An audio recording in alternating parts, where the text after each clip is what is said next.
Yo, yo, yo, Eco Dre, but you can call me Dre, and today I'm going to be talking about what I think is the best deck in Master Duel right now. At the current moment, it's for sure the best deck for grinding all the way up to Plat 1, and it's the deck that I used to grind to Plat 1 within like the first 3 days of the deck's release, and that deck is going to be full power Drytron, the pre-prep build. The way I'm going to be talking about it is I'm going to be talking about the card by card. I'm going to be talking about the cards that I thought were necessary grinding up to Plat. I'm going to talk about some of the decisions that I ended up making and some of the changes that I was making while I was grinding to Plat, and maybe some of the things that you might not necessarily need and what you could possibly replace with and make a little bit more budget as well too, and all those different little options and such. So yeah, we'll go by the card by card. If you like the video, like it. If you like my channel, subscribe to it. And also, like, if you want to go ahead and leave a comment, any questions, concerns, anything like that, I respond very, very quickly. So just let me know, guys. And yeah, let's go ahead and get into it. First card we're going to be talking about is Eva. Obviously, Eva being at 2 here in the meta at the moment. It's the decision why I decided to play Drytron, right? It was very, very obvious. The second I logged in and I noticed that with the ban list, there was triple Ben 10 and double Eva. Like, here in the TCG, we all already knew how strong this deck was, right? We all already knew how powerful the deck was with triple Ben 10. Just the only added thing is like how you're going to play through Maxi or how you're going to play around Maxi, but that didn't seem like an issue to me, especially at the like lower levels where people can't afford Maxi or they weren't buying Maxi yet. So over time, the more people will get more hollows for their deck, the more and more it'll be difficult to climb throughout the lower levels. But right now, because everybody, like not everybody has all the cards, not everybody's willing to spend money on the game, it's very, very easy to climb through the lower levels of Master Duel because they don't have what it takes. Also, there's a lot of newer players playing right now at the moment, so they don't really know. But anyways, the biggest reason we decided to play Drytron is because of Eva and because of triple Ben 10. Like these cards are just absolutely insane, and you already know how strong they are. Like just being able to banish cards that being sent to the graveyard, or sorry, banish fairies from your graveyard to be able to add Orange Light Diviner at the end. Not only do we have triple Ben 10, we have triple Diviner as well too. So double Eva, triple Alpha. Obviously you want to be able to play like the best Drytron names. Like you don't want to play like any of the worst ones. Drytron Gamma, I only played 1 by the end of my climb. I only had 1 in the deck, but throughout the grind, like throughout like lower levels, I definitely had like 3 Gamma at one point, and then I had 2 Gamma, and then I kept cutting it down over and over and over again because this card is very, very clunky when it gets into your hand. The second it gets in your hand, and especially if you have double Gamma, it's really, really bad. Don't get me wrong, you want to see it, but like not to that extent. So that's why I had like it down to 2, and then I had it down to 1. So I think 1 is definitely the optimal number at the moment. At least when it gets up to the Plat 1 ranks and stuff like that, that's when it gets a little better. 3 Drytron Zeta, the best one. You want to max out on the best ones, the one that switches you the ritual spell. Delta as well too, double Delta. You want to play basically as many Drytron names as possible because this deck bricks when it doesn't have Drytron names. So if you don't have any Drytron names, then usually you're just playing with fairy cards, and that's not good. Like it's really, really not strong. So Delta basically just reveal a ritual spell, reveal a ritual monster, you get to draw one. It's probably just one of the other Drytron names that like the ones that are a little bit more cuttable. So you could probably drop this down to 1. I know in my real life deck I'm playing this at 1, but here I'm playing it at 2 just because I want a little bit more Drytron names. And not only that, I only play 2 Cyber Emergency instead of 3, and I want to see Drytrons rather than multiple Cyber Emergency, right? Cool. Triple Herald of Orange Light. You want to play 3 of these because you want to see them in your opening hand with Eva, compared to in the TCG right now where you play 2 Orange Light and 2 Orange Light and then 1 Eva and then 3 Diviner. Like you want to see multiple of Orange Light. You never want to cut this one down because you want to see it either with Eva. You want to be able to search it out with Eva as well later on too. You want to be able to search it out along with your Diviner of the Herald, and not only that, you have triple Ben 10. So seeing it with another fairy card, especially in your opening hand, is really, really strong. Triple Maxi, I'm sorry guys, this is necessary, at least up at the platinum level right now, maybe not in like gold and silver. Like you don't need this card to climb, like you really don't, but once you hit like Plat 4, Plat 3, everybody's just maxing you. Like no matter where you are, like everyone's maxing you. So you need to either combat it by having your own maxis, so that way when you're going second, you have your own maxi, or you just play the things that negate Maxi, or like things that will get over Maxi, but we can talk about that more in a control variant when I show you guys that stuff, or like more of a control deck. But right now Maxi is very, very necessary. I would play it if I were you guys. Yeah, absolutely. Okay, triple Diviner of the Herald as well too. Diviner, man, this card, it's just so good. Like there's no way, like you have to play triple of these things. Like we never had it at this point in the TCG. where we had triple Ben 10 and triple Diviner at the same time. We've never had that before. And that's what's so sick about Master Duel, is that we're able to play it here and use it here and like test it out and give it a shot to see how good it is. And that's why I think it's the best deck right now, because it's not just full power, like it's full power, like as strong as it was now and as strong as it is before, you know what I mean? So triple Diviner, this is necessary for sure. I mean, there was a time where I was playing one Diviner. I think I was climbing through, I was playing only a single Diviner, so maybe it's not like the most necessary. You could maybe get away with like 1 or 2, only because Eva searches it at the end of like your phase. Or you could just Ben 10, search it once, and then normally you're only resolving 1 Diviner anyway, so it might actually not be like necessary at 3, but even still, having 3 of it was very helpful. You know, opening it was very helpful to making it consistent and everything, so yeah. Cool, now onto the ritual monsters. We have Cyber Angel Natasha and then triple Ben 10. So for this, obviously Ben 10, the reason why the entire deck is broken, making sure you're looping through your Ben 10s as fast as possible, but also keeping enough to be able to keep grinding throughout the game, just in case if the game goes really long. My biggest thing is I kind of missed Ida 10, like here and there. Ida 10 is the one that basically when it's summoned, it lets you add back the ritual spell. I missed it here and there. Like there were times where I wanted to like get it to spam, so you could probably play that as an option 100%, and you could use it. You could probably do just as well as I did with an Ida 10 in your deck as well too. Natasha, absolutely necessary. This card wins you so many games. You just dump it to the graveyard or you add it to your hand throughout the combo, and then you basically just summon it, use its effect, link it away, grab your opponent's monsters, being able to take their board throughout no matter what. Like there's so many games. By the way, at the end of the video I'm gonna have replays as well too. Okay, cool. Like this package is just broken though. This is like all you need, I think. Like I don't think you need Ida 10, but this is for sure like the necessary pieces right here. Cool. And then Herald of Perfection and Drytron Meteonis Draconid. So we can talk about Perfection for a bit. This can also be Ultimateness. I think it gets away with being Ultimateness, but the reason why I think the pre-prep build, because as you see, I'm playing the triple pre-prep build. As you can see with the pre-prep build, I think this is the best version to play Drytron in a best of 1 format. The reason why I say that is because if you open pre-prep Ben 10, you just win like 90% of the time. Pre-prep Ben 10, and even with an added fairy as well too in your hand, triple pre-prep and the Ben 10, it gives you an instant Herald of Perfection. You can negate anything. You can negate Max C, or they'll just chain Max C to the Dawn of the Herald, but you can negate like other hand traps. You can negate like just anything that they have like coming your way. Going second, if you activate pre-prep and then you activate Dawn of the Herald and they don't know you have a Ben 10 in your hand, they have to do something there because you're going to negate all of their setup, like 100%. So it's just really strong. It's probably the best way to play the deck right now, I think, in best of ones, at least in my personal opinion, and how I used it to grind to Plat 1. Like it just gives you free wins, like most of the time if you just activate this card.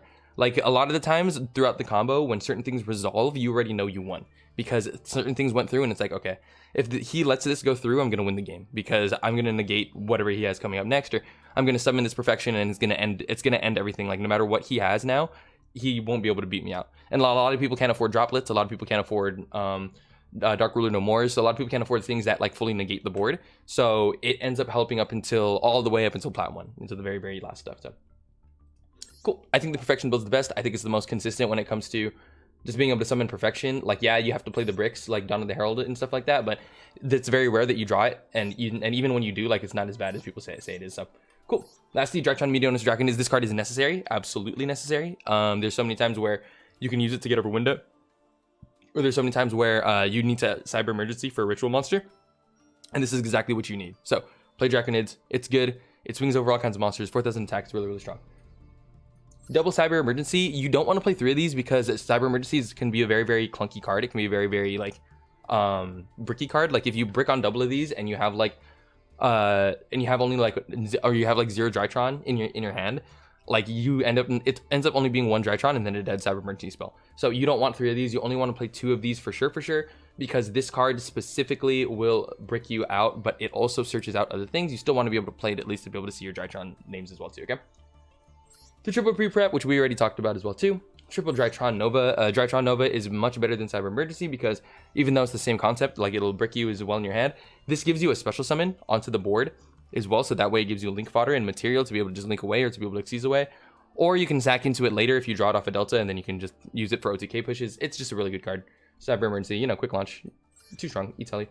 1 Drytron Fafnir. You can play multiple of these. I had multiple of these at one point.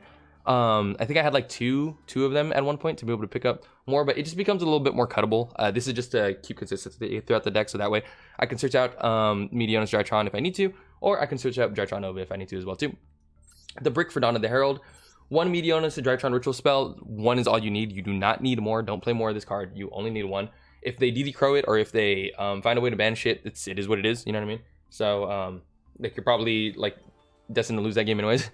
1 Called by the Grave and 2 Forbidden Droplet. Now these cards are for sure the flex spots, I would say. I played Called by the Grave because I wanted more of an answer to Max C. You can play Called by the Grave at 2 if you want. You can play it at 0, honestly, if you want. If you don't want to like have an answer to Drytron or to Max C. My only thing is these 3 cards right here. So Droplet, Called by the Grave, and Max C. You don't want to go above this number when it comes to comboing with this deck, because if you go above 6 in Drytron, you're going to start bricking and you're going to start opening hands, going first where you don't have like a playable hand, or you don't have like a way to make full board, and you always want to have a way to make full board no matter what. So this is probably the max amount of going second cards. Called by the Grave technically is going first card, but 2 Forbidden Droplet and triple Max C. You can play 3 Forbidden Droplet and 3 Max C for sure.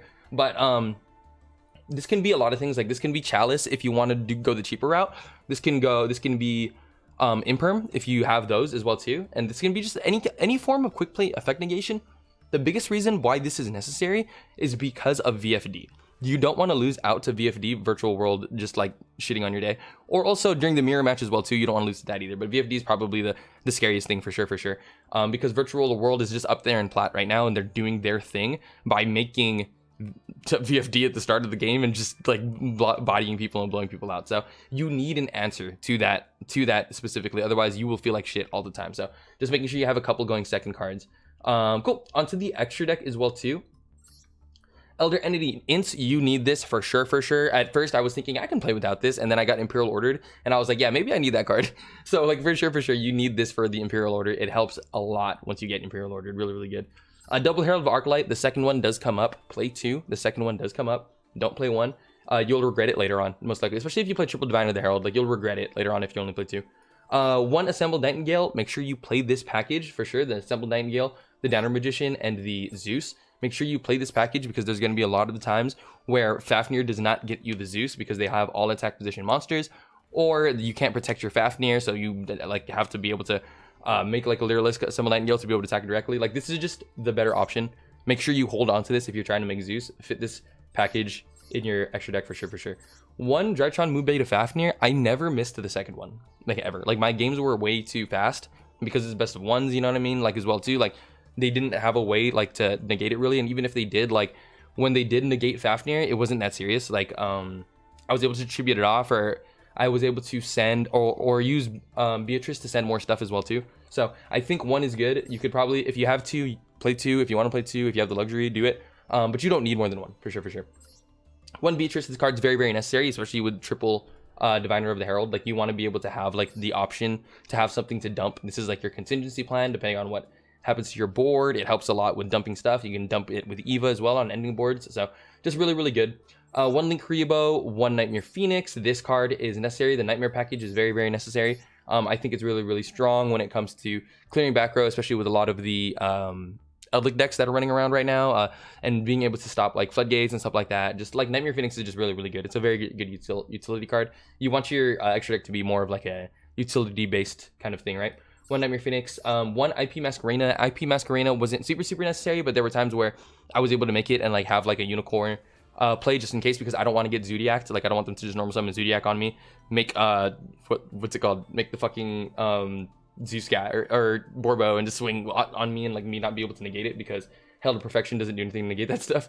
So it's very nice to be able to make the unicorn during their turn. 1 Burl Sword Dragon, 1 Access Code Talker, and 1 Appaloosa. You could probably get away with only 1 of these guys, but I ended up, like, in my climb, I ended up using both of them.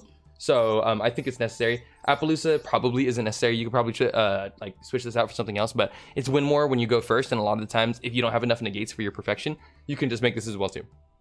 Cool. So basically the budgetary options that I would say you could switch out, like I said, would be like Droplet. Do I think this is like necessary? Yes, I do think it's necessary when you go up to the higher ranks, but you can probably switch this out for something like Chalice.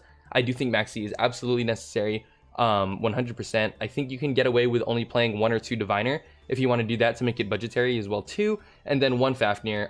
The extra deck is the most important thing.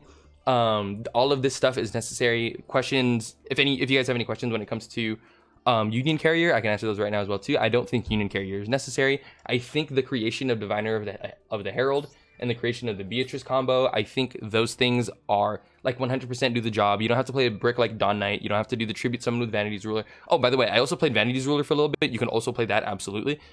Just a lot of the times when I had multiple Diviners, like I didn't want to use my normal summon anyway, so I just cut it.